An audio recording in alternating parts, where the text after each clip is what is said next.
सबसे पुरानी सोच है स्कूल जाकर पढ़ाई करो, नौकरी पाओ, मेहनत करो, पैसे बचाओ, कर्ज से बाहर निकलो और लॉन्ग टर्म के लिए शेयर बाजार में निवेश करो। सोचो तो सही, जब वो ट्रिलियंस डॉलर छाप रहे हैं तो पैसे क्यों बचाओ? अमीर 1% और बाकी 99% के बीच खाई बहुत बड़ी है। ये सिर्फ पैसे की बात नहीं है, ऊपर उठकर बड़ी तस्वीर देखनी पड़ती है। तो अब क्या करो? हम में हर किसी के अंदर एक गरीब इंसान रहता है। मेरे अंदर भी एक गरीब इंसान है। साथ ही एक मिडिल क्लास वाला भी है जिसे सुरक्षा चाहिए, जो चाहते हैं कि उनकी तनख्वाह लगातार आती रहे। हमारे अंदर एक अमीर व्यक्ति भी होता है। स्कूल जाने, नौकरी पाने और तनख्वाह लेने को ही सिखाया जाता है, अमीर होना नहीं। अगर आपने रिच डैड पुअर डैड पढ़ा है तो मेरा रिच डैड मुझे कभी तनख्वाह नहीं देता था। उसने कहा कि तनख्वाह लेना जिंदगी में सबसे नुकसानदेह चीजों में से एक है। उसका कहना था कि जिस पल तुम तनख्वाह लेना शुरू करते हो, तुम कर्मचारी बन जाते हो। तो मेरा रिच डैड कभी मुझे तनख्वाह नहीं देता था। इससे मेरा गरीब डैड, जो सरकारी नौकरी में था, पागल हो जाते थे। रिच डैड ये नहीं कह रहे थे कि पेचेक बुरा है, बल्कि वो कहते थे कि वे पैसा के गुलाम नहीं बनना चाहते। एक एंटरप्रेन्योर के तौर पर अगर रिच डैड का बिजनेस बंद हो जाता तो वो बस दूसरी कंपनी ट्राई कर लेते। उन्हें पेचेक की जरूरत नहीं थी, किसी की देखभाल करने की जरूरत नहीं थी। अगर उनकी सरकार उन्हें पसंद नहीं करती तो वो किसी और देश चले जाते, क्योंकि वहां एंटरप्रेन्योर की जरूरत होती है। इसलिए एंटरप्रेन्योर सिर्फ बिजनेस नहीं होता, असली बात है उनकी सोच और उनकी स्किल्स। और नियम भी अलग अलग होते हैं। देखो, छोटा कारोबार चलाना बड़ा कारोबार चलाने जैसा नहीं होता। उद्यमी होना पहले एक सोच का तरीका है, फिर कौशल और उसके बाद नियम। और ये इस बात पर निर्भर करता है कि आप कर्मचारी हो या छोटा व्यापारी, नियम अलग होंगे, सोचने का तरीका अलग होगा, कौशल भी अलग होगा। अगर आप किसी ऐसे शख्स से एक बात कह सकते जो कभी उद्यमी नहीं रहा और जो उद्यमी बनने के बारे में सोच रहा है, तो आप उसे क्या कहोगे? तो मैं उनसे वो ही बात बताऊंगा जो मेरे साथ हुई थी। पता है, मेरी आखिरी सैलरी का पेमेंट मुझे आज भी अच्छे से याद है। वो मेरी जिंदगी का सबसे खराब और साथ ही सबसे बढ़िया दिन था। मैं जेरोक्स के लिए काम कर रहा था और मेरे बॉस ने मुझे आखिरी बार पेमेंट दिया। वो सैलरी नहीं थी, बल्कि एक बोनस चेक था, लगभग $30,000 था, टैक्स के बाद। तो मैंने वो चेक लिया और बोला, वाह, ये तो कमाल है। मैं बहुत खुश था पर थोड़ा उलझन में भी था। तभी एक और आदमी मेरे पास आया, उसका नाम था जॉन। और जॉन मुझसे कहता है, तुम वापस आओगे? मैंने पूछा, क्यों? वो बोला, क्योंकि तुम फेल हो जाओगे। मैंने उसे देखा और कहा, देखो। कुछ कड़वे शब्द, क्योंकि उसने भी वैसा ही किया था। उसने जेरोक्स छोड़ा, फेल हुआ और वापस आ गया। मैंने कहा, देखो, तुम फेल हुए और वापस आ गए, लेकिन मैं फेल हो जाऊंगा तो कभी वापस नहीं आऊंगा, और ऐसा मेरा नजरिया है। समझे? तो जब मैं फेल हुआ तब मैं एंटरप्रेन्योर बना, क्योंकि मेरे पास पैसे नहीं थे। मेरे पास सालों तक पैसे नहीं थे। हाँ, मेरे पास कोई सैलरी नहीं थी। लेकिन यही बात मेरी अमीर दादाजी मुझसे कहते थे। वो कहते थे, जब तुम्हारे पास सैलरी नहीं होती तब तुम ज्यादा भूखे हो जाते हो, ज्यादा समझदार बनते हो, और ये तुम्हारे चरित्र की परीक्षा होती है। क्या तुम चालाक बनेगे? क्या तुम बेईमान बनोगे? क्या तुम धोखा दोगे या चोरी करोगे?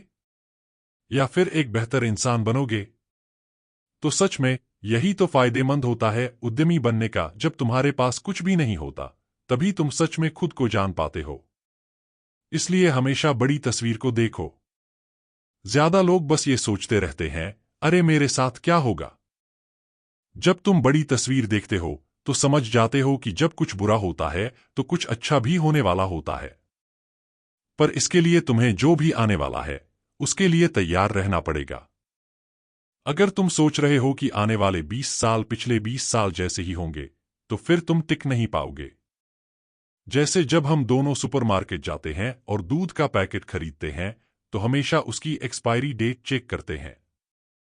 लेकिन ज्यादातर लोग अपने दिमाग की एक्सपायरी डेट कभी नहीं जांचते। कर्जा कम करने के बजाय मैं और कर्जा ले लेता हूं। मैंने अभी 300 मिलियन का कर्जा फिर से फाइनेंस किया है। मेरी ब्याज दर 5% से घटकर 2.5% हो गई और मैंने बड़ा पैसा कमाया। हर महीने मेरी आमदनी बढ़ रही है क्योंकि मेरी धन लगाने की लागत कम हो गई है। तो जहां कई वित्तीय एक्सपर्ट कहते हैं कि कर्ज से बाहर निकलो, मैं कहता हूं कि कर्ज को सही तरीके से इस्तेमाल करना सीखो। देखो, जब मैं जनवरी 73 में वियतनाम से वापस आया तो मेरे अमीर पापा ने मुझसे क्या कहा था, स्कूल जाकर सीखो कि रियल एस्टेट में कैसे निवेश करना है। असल में बात रियल एस्टेट की नहीं थी, बल्कि कर्ज और टैक्स के इस्तेमाल की थी। कर्ज और टैक्स अमीरों को और अमीर बनाते हैं, जबकि कर्ज और टैक्स गरीब और मध्यम वर्ग को और गरीब करते हैं। तो जो सारे अमीर लोग हैं, डॉक्टर और वकील, या पता है, वो लोग अब परेशान हैं और उन्हें समझ नहीं आ रहा कि क्यों डॉक्टर परेशान हैं। हाँ, वो ज्यादा कमा रहे हैं, लेकिन हाथ में जो पैसा आता है वो कम है। पता है, मेरा डॉक्टर मुझसे चिल्ला रहा था, वो खुश था, बोला, अरे पता है, मैंने आखिरकार $1 मिलियन कमाए। और मैं बोला, हाँ, ये बात बस 3 हफ्ते पहले की है। फिर मैंने पूछा, तो टैक्स में कितना दिया? उसने कहा, $7,50,000 टैक्स में दिया, तो उसकी जेब में लगभग $4 लाख बचा। ये तो बुरा नहीं है। लेकिन जब मैं $1 मिलियन कमाता हूं, तो मैं वो पूरा $1 मिलियन अपने पास रखता हूं। और इसका कारण यह है कि मैं पैसे कमाने के लिए काम नहीं करता। देखो, अगर तुम पैसे कमाने के लिए काम करोगे, तो तुम्हें टैक्स देना पड़ेगा। इसीलिए रिच डैड पुअर डैड की पहली सीख यही है कि अमीर पैसे के लिए काम नहीं करते। इसके बजाय हम क्या करते हैं? हम एंटरप्रेन्योर की तरह बिजनेस बनाते हैं। हम रियल एस्टेट खरीदते हैं। मैं स्टॉक मार्केट में निवेश नहीं करता। वजह यह है कि एक एंटरप्रेन्योर होने के नाते मुझे अपनी कमाई, कितना कमाता हूं और टैक्स कितना दूं, इस पर ज्यादा कंट्रोल होता है।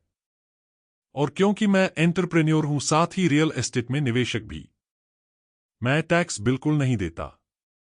तो जब भी मैं उद्यमी के तौर पर कहो $1 मिलियन कमाता हूं, तो मैं उसे तुरंत रियल एस्टेट में लगाता हूं और मेरा 4 से 1 का स्टीप अप होता है। मतलब मैं 1 मिलियन डालता हूं रियल एस्टेट में, तो बैंक से 4 मिलियन ले लेता हूं। इसलिए मुझे बैंक बहुत पसंद है। लेकिन बैंक बाकी सबको धोखा दे रहे हैं, समझ रहे हो? बहुत खराब है, पर मेरे लिए अच्छी बात है। मैंने सुना था कि जब आप प्रिंट करते हो तो ये आपके लिए अच्छा होता है, पर जब आप प्रिंट करते हो तो वो लोगों के लिए बुरा होता है जो अपनी मेहनत से पैसा कमाते हैं। क्योंकि जब आप प्रिंट करते हो तो बचत करने वाले और मेहनत करने वाले दोनों का नुकसान होता है।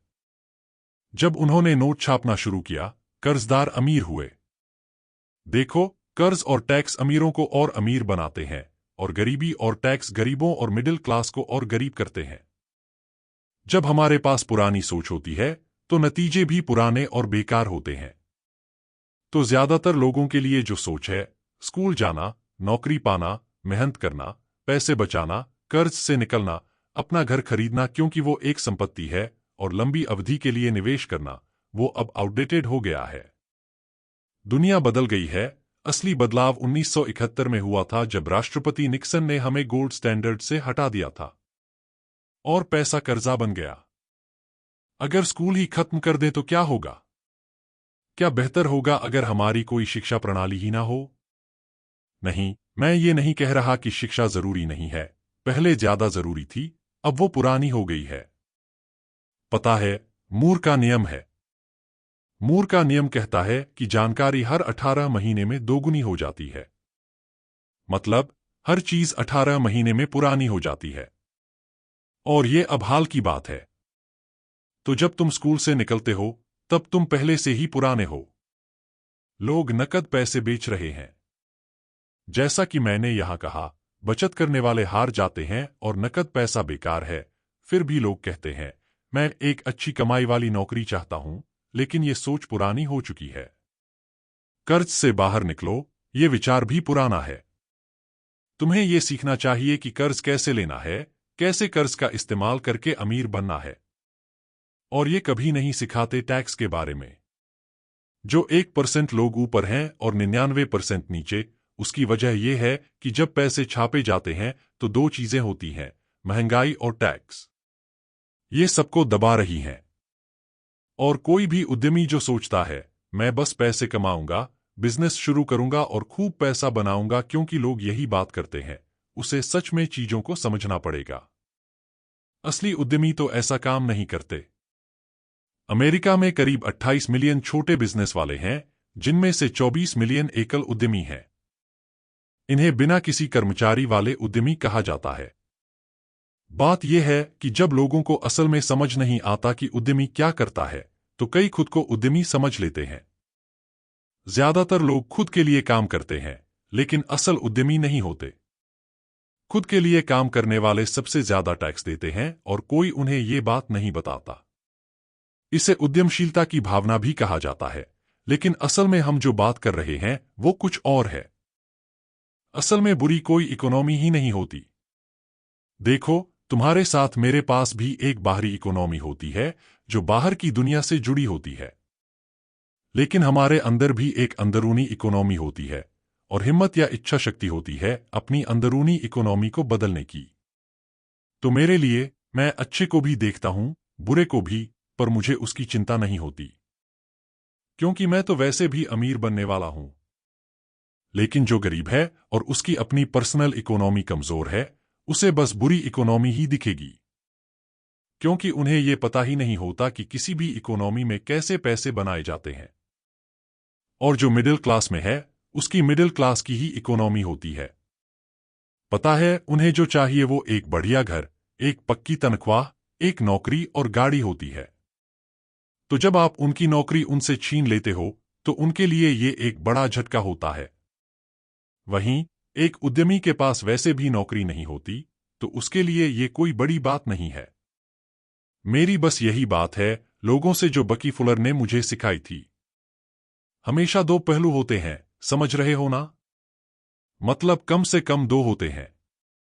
अगर तुम्हें लगता है कि अर्थव्यवस्था खराब है, तो असल में तुम्हारी अपनी अर्थव्यवस्था खराब है। अगर तुम्हें लगता है कि स्थिर नौकरी जरूरी है, तो फिर तुम नौकरियों के बिना अर्थव्यवस्था देखोगे। अपनी ही अर्थव्यवस्था। आपकी अपनी अर्थव्यवस्था बनाम बाहरी अर्थव्यवस्था। जहां आप कंट्रोल कर सकते हो बनाम जहां आप कंट्रोल नहीं कर सकते। मैं कंट्रोल कर सकता हूं, इसे कहते हैं अंदर की तरफ ध्यान देना बनाम बाहर की तरफ ध्यान देना। असली उद्यमी का ध्यान अंदर होता है, लेकिन अगर वो गिरते भी हैं तो कहते हैं, अरे ये तो अच्छा है क्योंकि अब मैं और भी ऊपर जाऊंगा। वहीं आम आदमी गिरकर कहता है, अरे यार मुझे प्रोजेक्ट लेना पड़ेगा, या फिर कोई कहता है कि गलतियां कोई बात नहीं। लेकिन गलतियों का मतलब है कि आप कुछ नहीं जानते थे। असली उद्यमी चाहे कहीं भी गिरें या फेल हों, वो हमेशा फिर से उठ सकते हैं। वो फिर से खड़े होके और भी आगे बढ़ सकते हैं। कोई भी संकट आए, वो और मजबूत, बेहतर, होशियार और खुशहाल बनते हैं। लेकिन कमजोर सोच वाले लोग इतने डरे रहते हैं कि जो भी डरते हैं वही अक्सर होता है।